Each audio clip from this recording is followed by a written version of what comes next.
রাস্তার উপর থুতু ফেলা বা নোংরা করা আমাদের অনেকের কাছেই খুব সাধারণ বিষয়, কিন্তু এই অভ্যাসটি যখন বিদেশের মাটিতে করা হয় তখন তার ফল কতটা লজ্জাজনক হতে পারে তা সম্প্রতি হাড়ে হাড়ে টের পেলেন দুই ভারতীয় পর্যটক।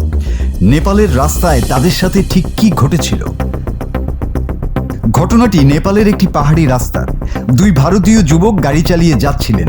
অভ্যাসবশত তারা চলন্ত গাড়ি থেকে জানালা দিয়ে গুটখার পিক বা থুতু ফেলেন পরিষ্কার পিচ ঢালা রাস্তার উপর। তারা হয়তো ভেবেছিলেন কেউ দেখেনি, কিন্তু ঠিক তখনই তাদের গতিরোধ করেন রাজু লামিসানে নামের এক স্থানীয় নেপালি যুবক। রাজু শুধু প্রতিবাদী করেননি, তিনি তাদের গাড়ি থামিয়ে রীতিমতো শাসন শুরু করেন। ভিডিওতে তাকে বলতে শোনা যায়, ভাই এটা ভারত নয়, এটা নেপাল, এখানে এসব নোংরা করা চলবে না।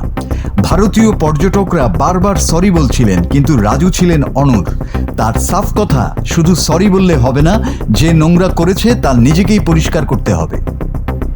শেষ পর্যন্ত উপায় না দেখে গাড়ি থেকে নামতে বাধ্য হন ওই দুই ভারতীয়। নিজেদের হাতে থাকা পানির বোতল নিয়ে রাস্তার সেই ঘিনঘিনে নোংরা জায়গাটি ঘষে ঘষে পরিষ্কার করেন তারা। আশপাশে তখন ভিড় জমে গেছে। পর্যটকদের জন্য এর চেয়ে বড় লজ্জার মুহূর্ত আর কি হতে পারে? এই ভিডিওটি ইন্টারনেটে ভাইরাল হতেই শুরু হয়েছে তুমুল বিতর্ক। কেউ বলছেন রাজু লামিসানে একদম ঠিক কাজ করেছেন, নিজের দেশকে পরিষ্কার রাখার অধিকার সবার আছে। আবার কেউ কেউ বলছেন দেশ তুলে কথা বলাটা ঠিক হয়নি।